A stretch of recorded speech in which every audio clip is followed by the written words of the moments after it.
Meus queridos irmãos, minhas queridas irmãs, Jesus nos mantenha na sua doce paz. Quero primeiramente iniciar a nossa fala, agradecendo aos corações aqui, da União Espírita da cidade do Rio Grande, que carinhosamente se mobilizaram para oferecer este evento que estamos desfrutando de tamanha alegria, de tamanha harmonia. Agradecer profundamente também à Federação Espírita do Rio Grande do Sul. E dizer que o nosso coração, nesses dias, está mais quente que chimarrão. E olha que eu venho de uma terra onde faz 40 graus. Não é a sombra apenas. É 40 graus se estiver dentro do ar-condicionado. Então vocês já imaginam como é morar em Cuiabá. Lá o pessoal diz que tem prova e expiação. Não sei quem está em prova. Só está em expiação, só pode ser. Mas aí eu também devo agradecer a presença de vocês. A nossa gratidão e que Jesus nos abençoe e nos mantenha na sua doce paz. Após o advento da escrita, instalou-se as civilizações. Enraizou-se nas civilizações a ideia política, a organização hierárquica, os modelos de sociedade e também a inteligência. Mas era fundamental, antes de tudo, que um sol de valores pudesse abrilhantar as civilizações, notadamente porque o advento da chegada de Jesus, obviamente, seria um marco cósmico no planeta Terra.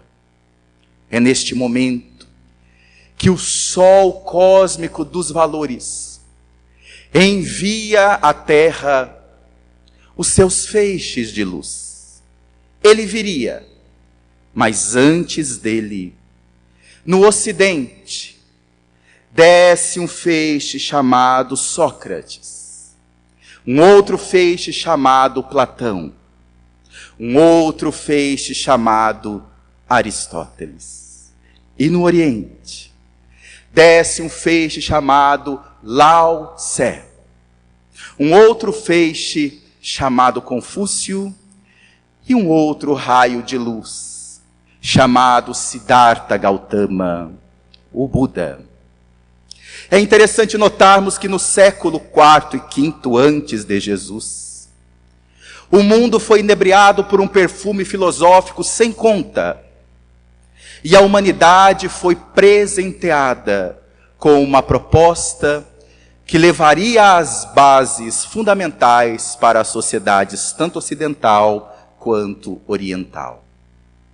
É nesta época que no ano de 490 a.C. nasce um pensador chamado Protágoras. E a trajetória de Protágoras, na verdade, é muito peculiar. Porque Protágoras, por alguns não considerado filósofo, ele vinha da escola sofista. E o sofismo não tinha muito comprometimento com a verdade. A ideia dos sofistas era organizar perguntas para que as pessoas pudessem se confundir. Eles angariavam, através dessas apresentações, muitos seguidores que lhes pagavam pelas instruções sofistas.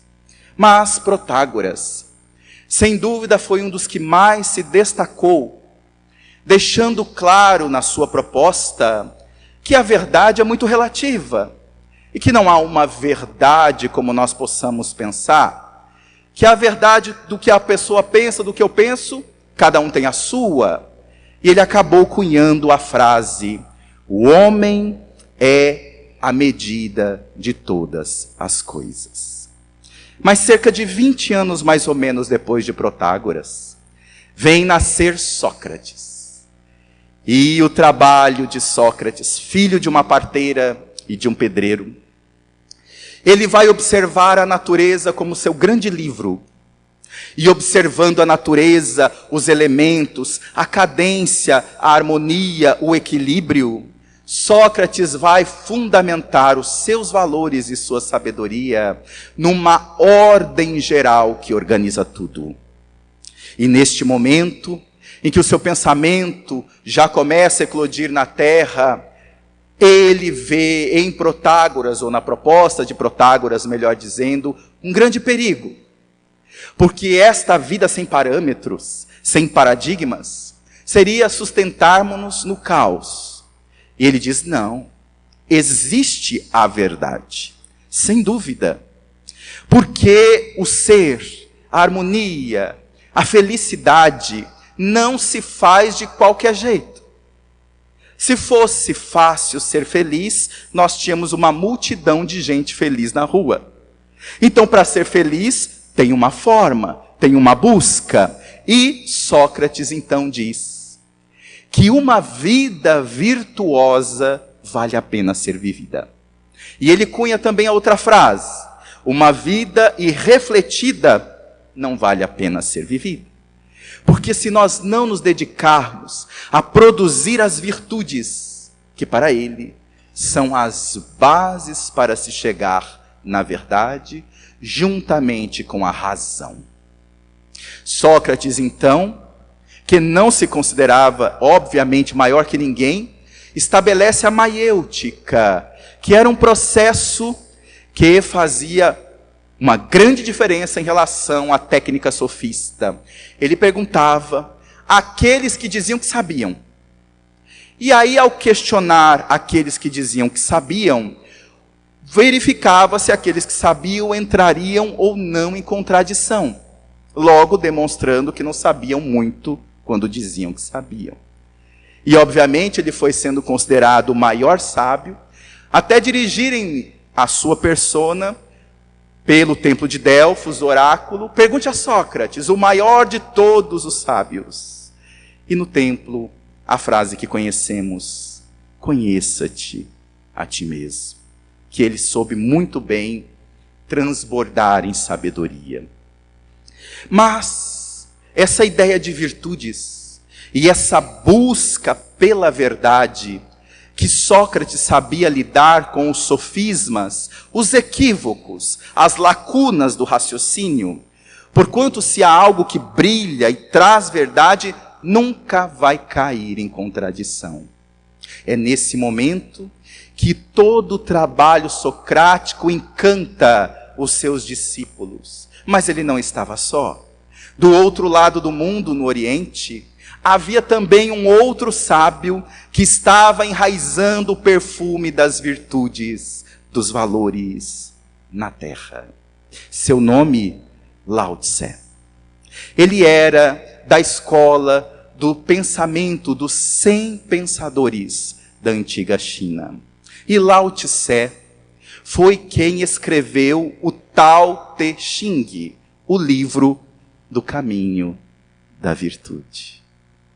É ele que tem a frase: conhecer o outro é inteligência, conhecer a si mesmo é sabedoria.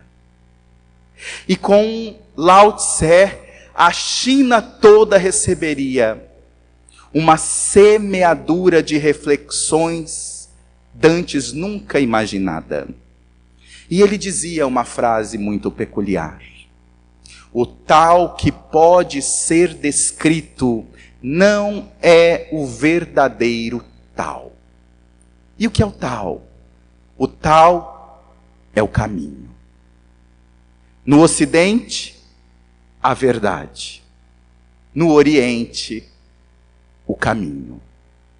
Nessas duas esferas, vai descer ali no Ocidente, então, a figura de Platão.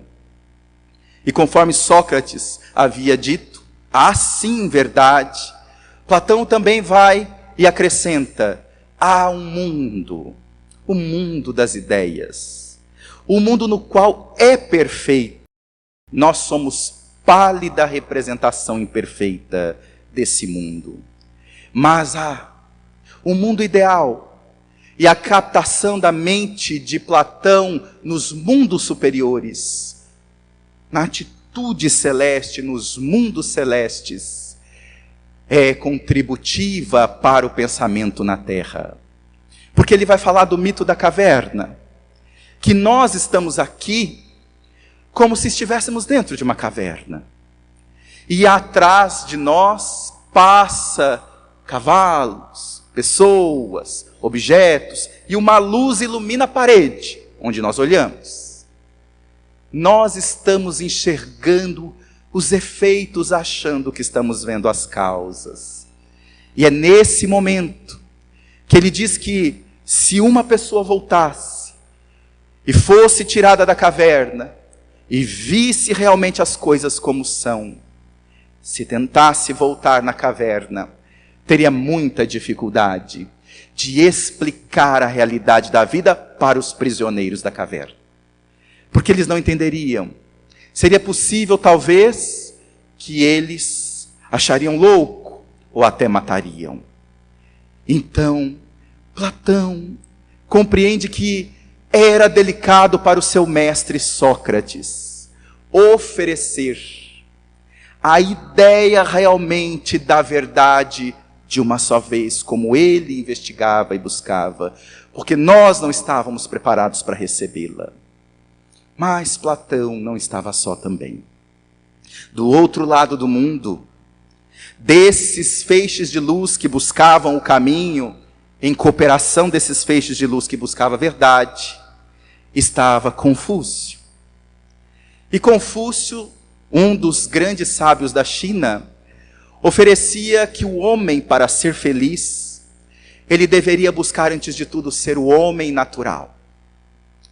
Se está com fome, coma até o suficiente. Depois pare, não coma depois.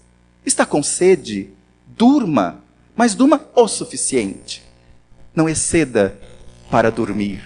Se nós soubermos seguir o caminho e sermos cada vez mais dóceis, a própria força da natureza iluminará as nossas escolhas.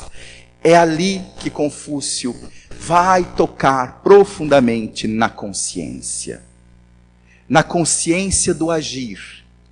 Então ele estabelece modos práticos de oferecer ao ser humano o como agir dentro de si mesmo, o caminho para a ação prática.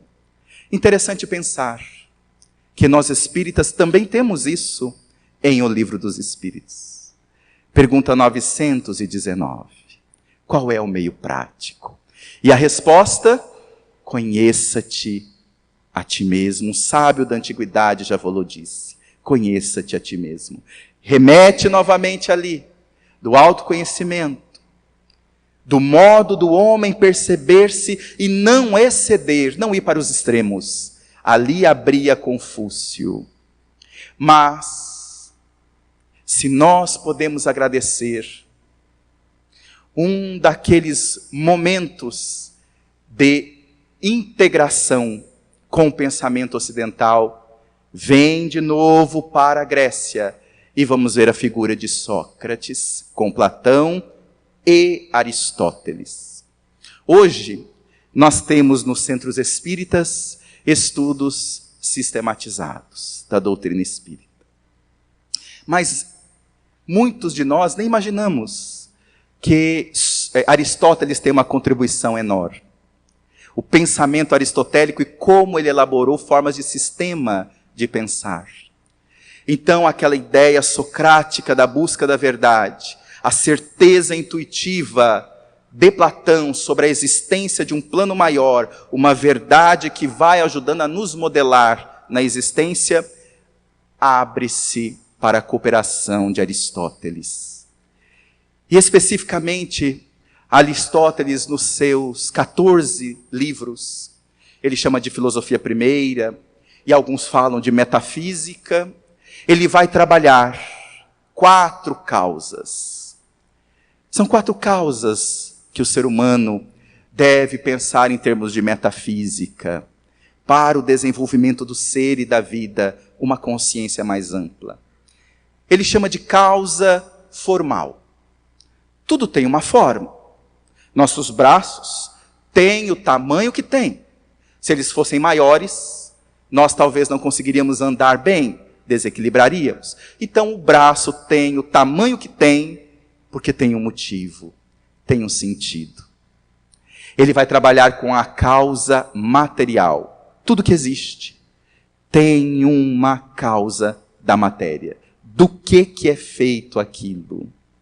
Ele também vai lá na constituição da matéria.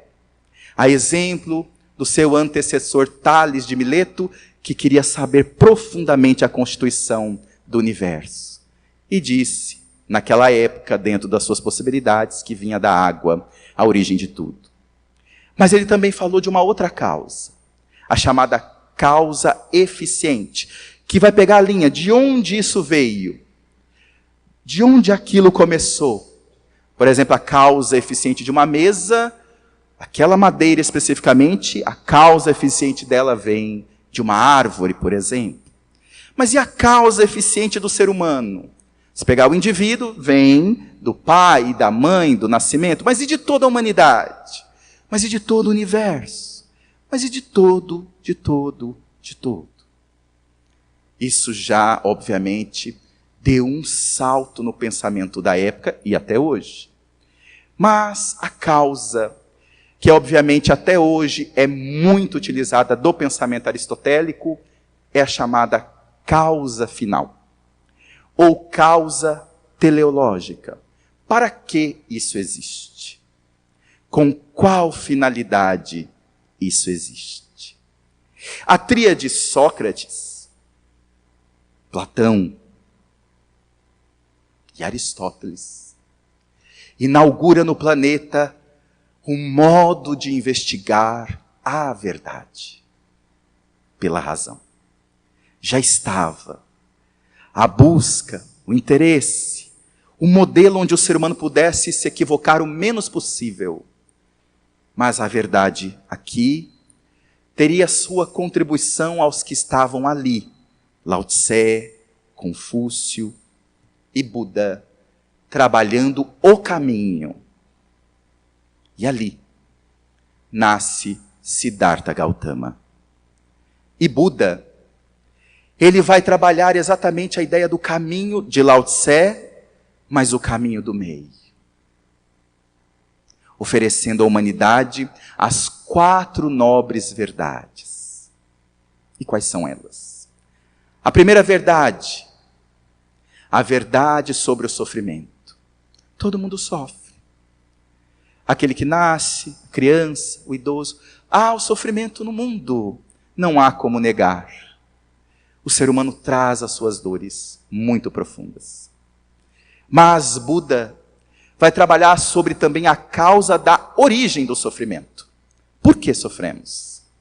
E ali ele vai dizer, sofremos por conta do desejo. O desejo gera o apego. E o apego nos faz sofrer. Mas a terceira nobre verdade de Siddhartha vai falar sobre a origem do fim do sofrimento. E a origem do fim do sofrimento, diz ele, é o desprendimento, é o desapego. E esse desapego não é simplório como pensamos. Quando vamos no Evangelho segundo o Espiritismo, nós que hoje temos a clareza de conhecimentos milenares, está lá, desprendimento dos bens terrenos. É o desapego profundo que Buda já falava. Mas a quarta nobre verdade, ele fala que é o caminho para dissolver o sofrimento. E Buda vai tocar sobre o caminho óctuplo. Olha que interessante. A verdade na Grécia, o caminho na China. E Buda vai falar. O caminho óctuplo. Os 8 pontos do caminho. Consciência correta. ação correta, intenção correta, esforço correto, modo de vida correto, concentração correta, fala correta e compreensão correta. Então ele oferece, dentro da sua profunda viagem interior e no seu processo de iluminação, um modo prático de lidar com ação, palavra, intenção correta no seu caminho óctuplo para agirmos. Vejamos que o desenvolvimento moral dentro de nós não se faz apenas com intenção. Não é nós querermos ser alguém melhor. Há muitas vezes a experiência prática angustiante que nós devemos colocar no esforço correto, na concentração correta. Ficamos distraídos. E às vezes perdemos o exercício do autoconhecimento. Mas se o caminho já estava proposto na terra, e a verdade já estava proposta na terra, o grande sol que desceu seus feixes veio, e em João 14:6 ele vai dizer: eu sou o caminho da verdade e da vida. Não havia ainda a vida veio. Ele já tinha colocado os seus emissários antes para preparar o cosmo das nossas consciências. Não uma ideia limitada, mas uma consciência cósmica. E ele já tinha colocado os seus emissários para nos dar as bases planetárias. Mas em João ele diz: eu sou o caminho da verdade e da vida. A vida não é conceito. Vida é experiência. Vida não é uma ideia. Vida é entrega. Vida não é uma elucubração. Vida é experimentação. E o amor, a verdade, o caminho, já estavam colocados. Mas o ser humano, nós, humanidade, ainda não tínhamos experimentado como era um amor vivo na nossa frente. Nós ainda não tínhamos visto o que é o amor doando-se, comportando-se, dialogando-se conosco. E ele veio e disse: eu sou o pão da vida. Olha que interessante, o pão que alimenta, que dá sustento. Em outro momento ele vem dizer: o reino de Deus não vem com aparência exterior. Lucas 17:20. Para nos demonstrar que se porventura nós estamos em algum movimento de parecer, desapegue. O caminho, desapegue. Vamos para o movimento do ser. Porque o tempo que nós ocupamos em parecer é o tempo que nós desperdiçamos em ser. E hoje, diga-se de passagem, vivemos a sociedade da fotografia instantânea. A pessoa acorda, coloca um alface e um tomate. Clique. É ou não é? vai deixar o filho na escola. O filho está indo naturalmente para a escola. Eu não sei o que dá na cabeça do pai e da mãe. Filho, volta aqui, dá tchau. O filho não queria dar tchau. Dá tchau, clique. Hashtag levando o filho para a escola, família linda é isso, ponto. Veja. Uma tormenta para aparecer, desperdiçando um valioso tempo no ser. E aí, Jesus diz assim: conhecereis a verdade. Sócrates, Platão, Aristóteles. Ok, eles fizeram isso. Criaram todo um modelo de conhecer a verdade. Mas aí ele acrescenta: a verdade vos libertará. Não é o conhecimento. Porque verdade em si é virtude. E virtude não é conceito. Virtude é experiência, é vivência. Nós temos 3 níveis de ignorância que muitas vezes não sabemos. Existe um nível de ignorância que é a ignorância do não saber. Eu não sei do que se trata. Tem muita gente que vê o espiritismo. Você sabe o que significa? Não. O que é espiritismo? Não sei. Ignorância do não saber. Existe um segundo nível de ignorância, que é a ignorância do não sentir. Eu já sei. Mas eu não sinto, mesmo sabendo. Tem gente assim ou não tem? Somos muitas vezes, em algumas experiências, deparados conosco mesmo nessa situação. E existe uma terceira ignorância, que é a ignorância do não vivenciar. Às vezes eu já sinto um ânimo em estar na doutrina espírita, no movimento espírita, mas quando eu entro em dilema, que é aí que a provação do espírito é colocada, provas, expiações. Onde é que a prova aparece? Quando estamos em dilema. Eu vou para cá ou para cá? O que eu decido? Quando entramos em dilema, eu tenho dificuldade de vivenciar. Então, existem 3 ignorâncias. A do não saber, a do não sentir e a do não vivenciar. Eu sei tudo, eu até sinto, mas eu não consigo vivenciar. O Espiritismo, ele não trabalha com a proposta cognitiva, apenas emotiva.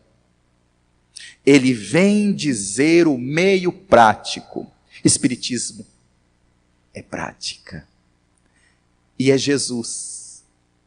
Em João 18, 37 e 38, que vai dizer isso. Se nós perguntarmos, em algum momento Jesus falou, o que ele veio? A quê? Que causa teleológica de Aristóteles ele veio? Ele falou. Ele disse. Pilatos pergunta, és então rei? E Jesus responde, tu disseste acertadamente que eu sou rei. A realeza de Jesus, olha só. E ele continua. Por esta causa eu vim ao mundo. Que causa que ele está dizendo? A causa que um filósofo naquele momento estivesse olhando ali, um grego, que recordasse o pouco que pudesse do pensamento de Aristóteles, lembraria da causa teleológica de Aristóteles, o propósito. Por esta causa teleológica, eu vim ao mundo. Para isso eu nasci. Aí ele diz o quê? Para que ele nasceu? Ele diz assim, para testemunhar a verdade. Veja, a verdade já havia, mas não havia quem tivesse testemunhado a verdade. Sócrates já tinha feito seu papel. Platão, Aristóteles também. Estava posta, mas não tinha quem testemunhasse. Ele veio dar vida àquilo que havia o pensamento conquistado. E ele diz a regra, todo aquele que ouve, que é da verdade, ouve a minha voz. E aí, Pilatos pergunta: o que é a verdade? Ô perguntinha que eu não teria nem coragem de pensar em fazer para Jesus. Pensar. E é interessante que neste momento Jesus não responde. Não responde. Mas ele não responde não porque não podia responder por si. Recorrendo ao pensamento de Lao Tse, que diz: o tal que pode ser descrito não é o verdadeiro tal. Ele não podia descrever, porque estava falando das leis divinas. Capítulo 3, Livro dos Espíritos. Das leis divinas, que na pergunta 621 do Livro dos Espíritos está lá. Onde é que está escrita a lei de Deus? Na consciência. Mas estar escrito na consciência as leis de Deus é uma coisa. A outra questão é se nós estamos alfabetizados para ler as leis divinas. Isso é outra coisa. Então, a questão era essa. Como é que eu me alfabetizo para ler as leis divinas? Mas coube ao Espírito Emmanuel, no dia 17 de agosto de 1932, no livro A Caminho da Luz, trecho Antelóquio, início da obra, onde ele vai dizer que competia a nós, os espíritas, auxiliarmos na posição do Evangelho do Cristo no mundo. Não é no movimento espírita. É a posição do Evangelho do Cristo no mundo. Dada, ele diz, as questões desviantes da religião e da filosofia. Ou seja, o pensamento humano nos séculos foi recebendo verdades e desviando verdades. Recebendo verdades e desviando, recebendo e desviando. O que é puro e profundo continuou, passando de geração para geração, não foi afetado. Mas os detalhes do modo de pensar, o jeito de olhar a mensagem, o ângulo de se ver, foi afetado, foi atingido. E acabamos criando desvios no processo. Que neste livro Caminho da Luz, Emmanuel vai colocar os desvios, por exemplo, da época medieval, da igreja medieval. Ele faz questão de colocar. Mas por que ele está colocando isso para os espíritas? Porque nós trazemos as chamadas ideias fixadas do passado. E quando nos deparamos com as experiências presentes, podemos repeti-las, porque às vezes estamos em confusão conosco mesmo. Mas o mais interessante é que a obra Caminho da Luz, ela vai ser lançada em 1939. Ele trouxe essa mensagem em 17 de agosto de 38. Quase um ano exato, quase, da invasão da Alemanha na Polônia. Nós podemos pensar juntos. Quando um espírito iluminado traz uma obra, naquele período, naquela época, ele traz essa obra porque ele achava interessante o assunto? Ou um espírito sério traz obra porque ele está vendo o parâmetro da humanidade naquele momento? Ou ele traz uma obra porque ele está entendendo a necessidade profunda da humanidade?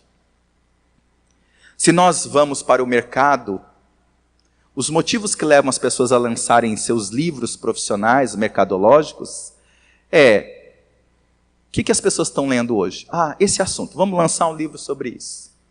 O que as pessoas querem ver? Autoajuda, vamos lançar autoajuda. O que as pessoas estão com vontade? As pessoas estão com vontade de ler um livro que distrai, vamos lançar. Mas não é esse o critério no mundo espiritual. Eles não lançam livros para serem vendidos. Eles lançam livros para esclarecer, consolar e dar rumo, dar diretriz para que os rumos do governador espiritual da terra se faça presente. E é exatamente nessa obra Caminho da Luz que no capítulo 8 ele vai falar da China. Confúcio, Lao Tse, está na obra. E no capítulo 10 ele vai falar da Grécia, Sócrates. E vai desenhar todo o papel de Lao Tse, de Confúcio, de Sócrates, preparando o advento do caminho, da verdade e da vida. Mas o espírito Humberto de Campos, na mensagem, as primeiras pregações, no capítulo As Primeiras Pregações, vai fazer uma ponte com Emmanuel no livro A Caminho da Luz, às vezes imperceptível à primeira olhada, mas muito interessante.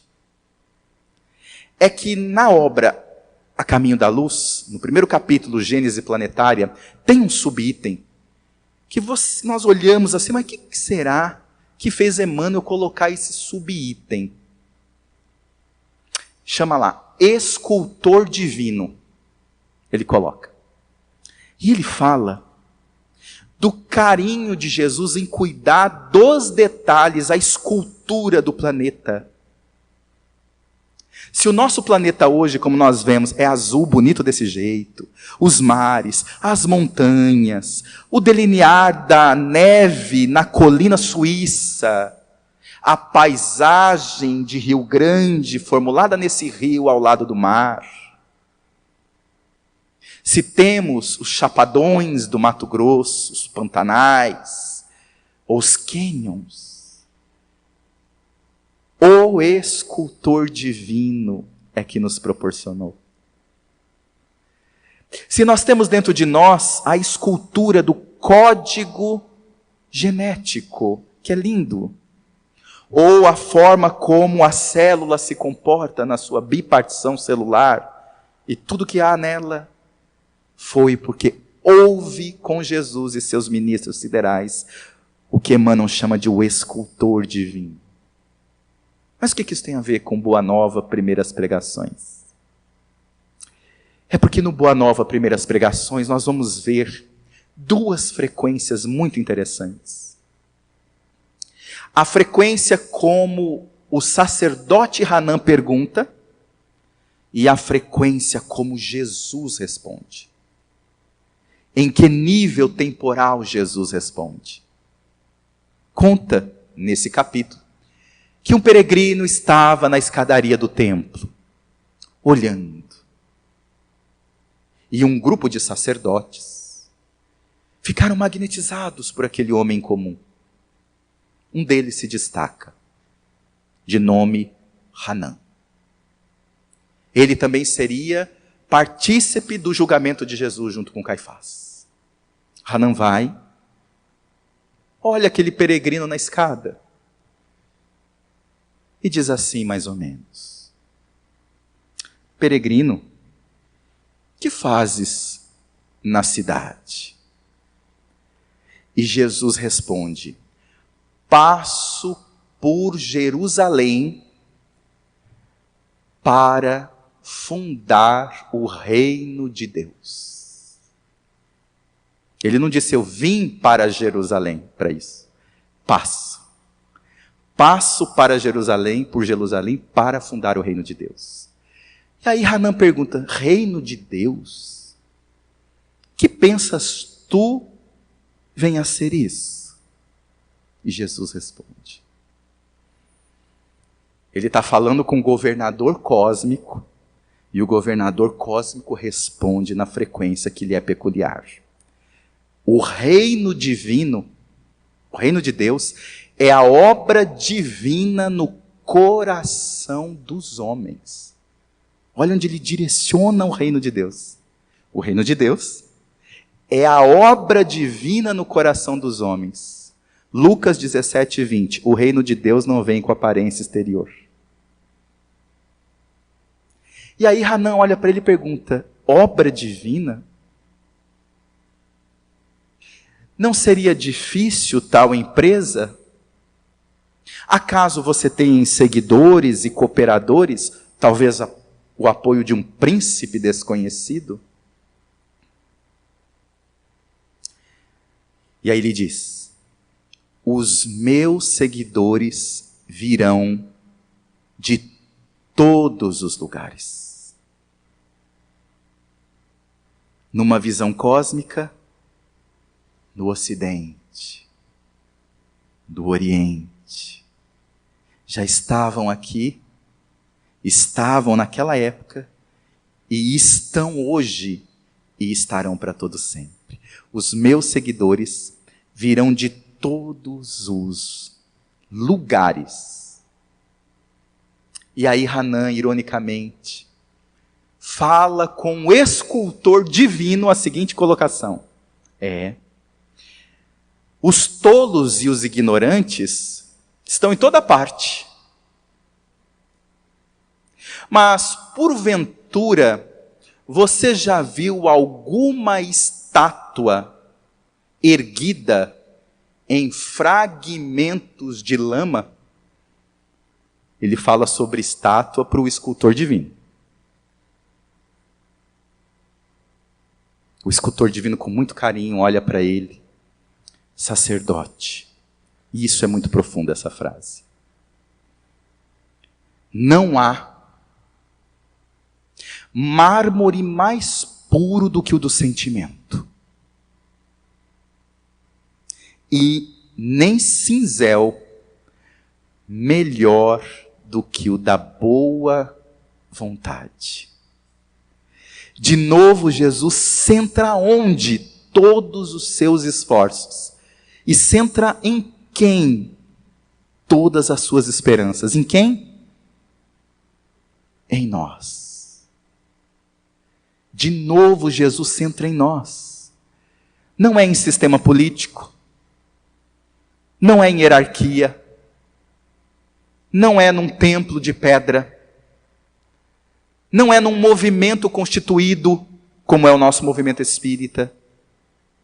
Mas ele centra profundamente, de novo, todas as suas esperanças, todo o seu foco é na obra divina em nosso coração. É aqui que mora as respostas profundas. Uma vez perguntando a uma benfeitora chamada Francisca Faveroni, que nos auxilia na Federação Espírita do Mato Grosso, sobre uma dúvida que tínhamos. E aí eu disse, mas isso não é tão fácil de resolver. E ela disse, busque o amor. Eu disse, o amor é importante, mas e o pensar? Ela sorriu e disse, meu filho, o amor tem todas as respostas para todas as perguntas. Foi ali que Jesus centrou toda a sua concentração no ser humano. Mas Hanã não estava satisfeito. E disse assim, muito bem. Conhece Roma ou Atenas? Perguntando para o escultor divino se ele conhecia uma cidade que vai ficar em ruínas como Roma ou Atenas. Olha a resposta da frequência cósmica do Mestre. Conheço o amor e a verdade. Não, era muito diferente. A frequência dele era toda horizontal, de Hanã. A frequência de Jesus e as respostas eram todas na vertical. Nenhuma das respostas de Jesus pereceria no tempo. Eram respostas imortais. Mas não convencido, ele chega e fala assim: porventura, conhece pelo menos os códigos do império ou as leis do templo? E o governador de amor da terra, o Cristo cósmico, olha para ele e disse: eu conheço a vontade do meu Pai que está nos céus. Isso é de um amor tão profundo. Porque quando nós estamos diante de determinada experiência, que muitas vezes nós sabemos respostas, a nossa mente tem uma tendência de virar uma esgrima. E o nosso racionalismo, ele quer porque quer convencer o outro. Basta que nós às vezes tenhamos a resposta, ou um conteúdo de respostas maior do que o outro, e nós achamos que estamos tendo consciência. Mas isso não é consciência. Consciência é o que Jesus fez. Sabendo muito mais, ele que era a vida em abundância, e é a vida em abundância, experimentando tudo em plena conexão com Deus, ele não se colocou para a frequência de Hanan, tentando responder-lhe. Ele iluminou aquele momento, colocando todas as respostas na frequência do seu amor, como sempre. Isso dá para nós uma dimensão fundamental sobre o que é realmente ter consciência com Jesus. É nós mergulharmos na nossa intimidade e fazermos uma pergunta fundamental: quem é Jesus para mim? Não que eu acho que Jesus deva ser historicamente. Não. A relação é pessoal. Para mim, quem é Jesus na minha vida? Nós estamos vivendo hoje momentos muito graves. E os paradigmas estão soltos. Clama nesse momento a volta dos valores profundos e a vertente do pensar de Sócrates. Não. A vida não é tão relativa quanto Protágoras diz.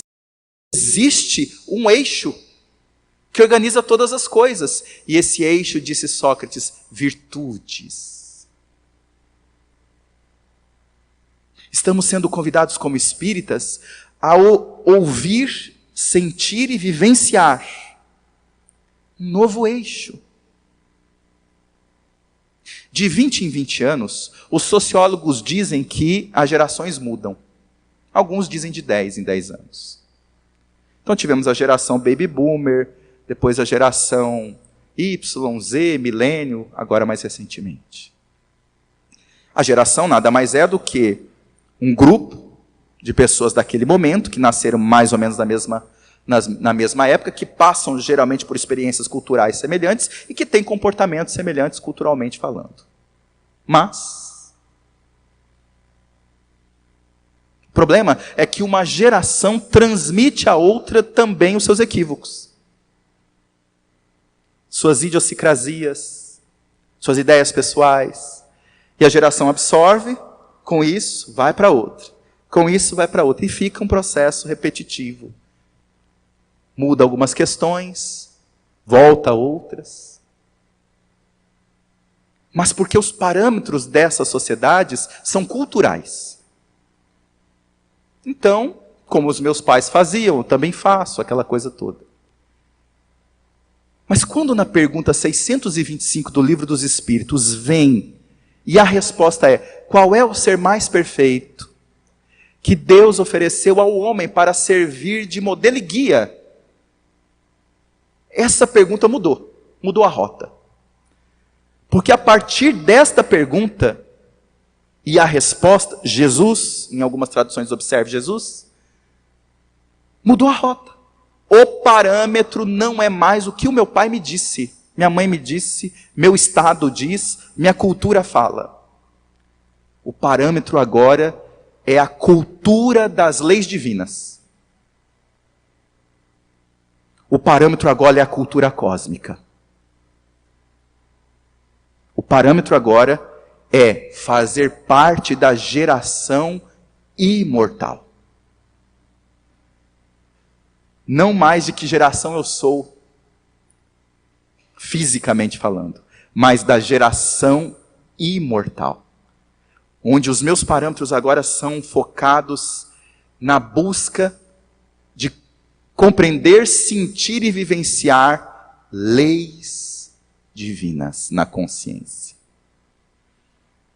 E aí o Espiritismo nos abriu completamente todas as possibilidades para isso. E ele vem de tempos em tempos nos dando informações valiosíssimas. Só na codificação, Kardec resolveu tocar em assuntos que precisa muita coragem para tocar nesses assuntos. E nos legou isso. E aí eu pergunto, o que nós espíritas podemos fazer pelo Espiritismo no mundo? Porque o que o Espiritismo faz por nós já sabemos. Já temos essa informação. Mas o que nós podemos fazer pelo Espiritismo no mundo? Por que eu pergunto isso? Tem uma série de livros lançado pela editora Globo, alguns de vocês podem conhecer. Um é O Livro da Filosofia, é um livro amarelinho. Bonito, capa. O Livro da Psicologia.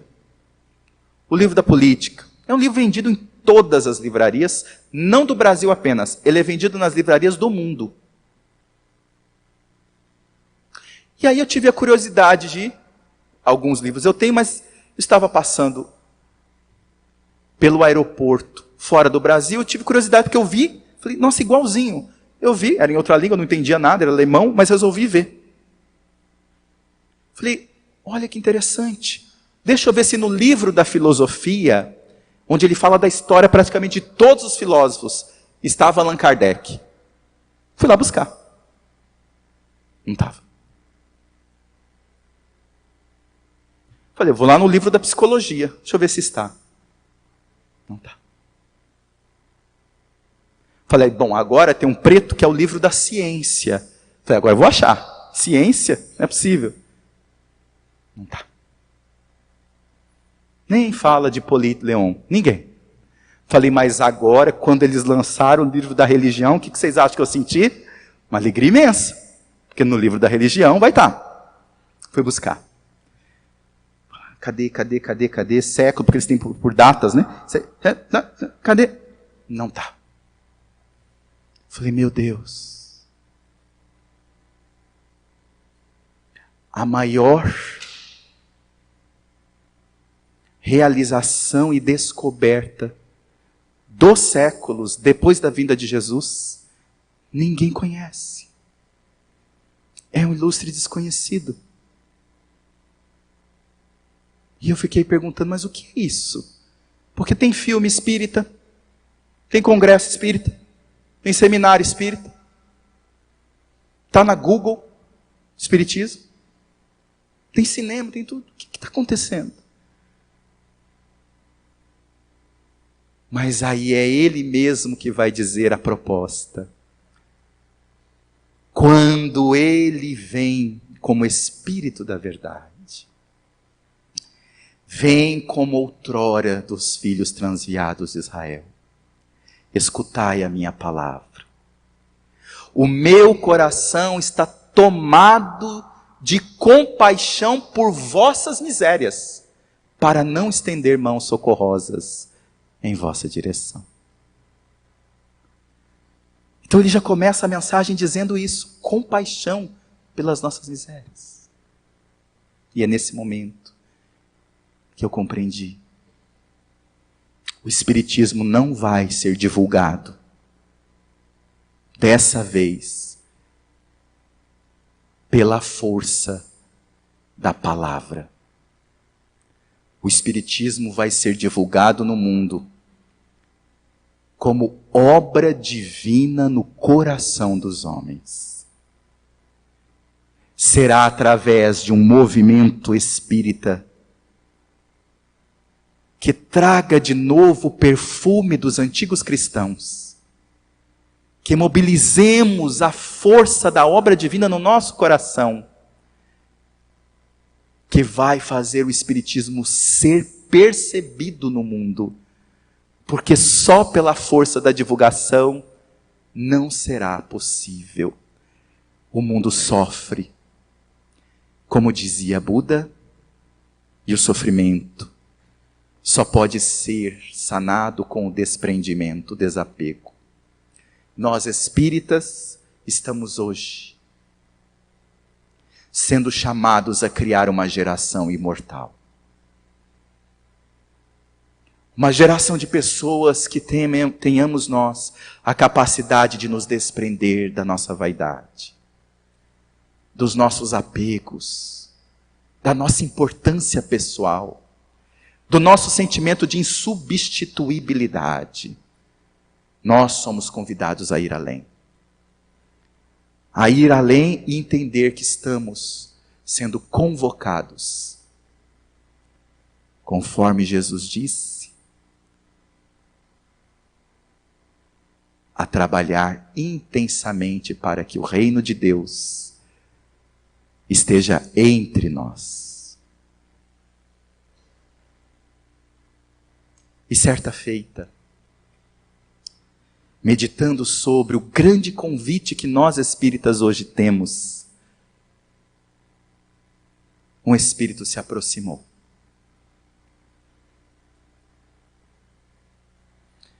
E compreendendo como o grande convite vai na alma e na conduta, eu não conhecia, ele trouxe uma música que também não é da minha região, eu sou de Mato Grosso, não tenho avô baiano, pai baiano, tio baiano, e não sou primo do peixinho. Mas o espírita era de característica, na sua reencarnação passada, do Nordeste. E tocado pelas reflexões há muitos anos atrás sobre como nós espíritas estamos sendo convidados a vivenciar o Espiritismo, o Espírito se aproximou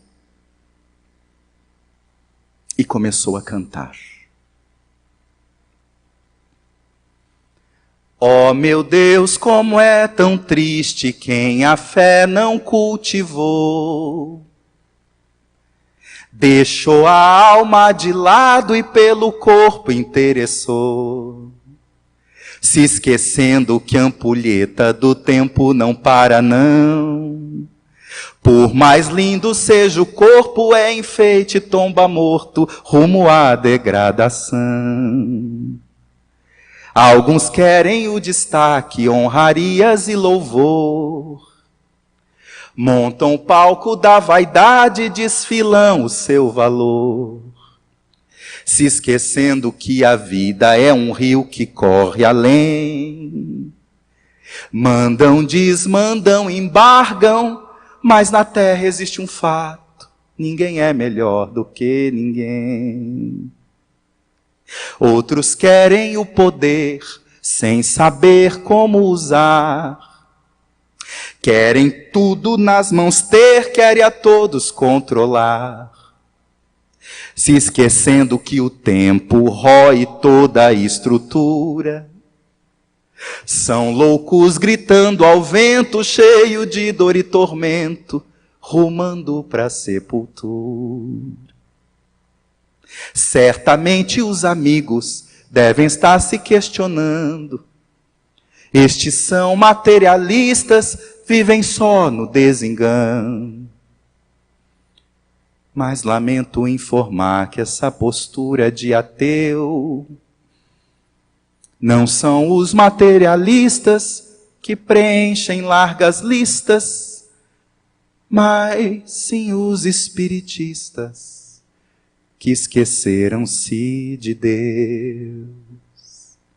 Muita paz.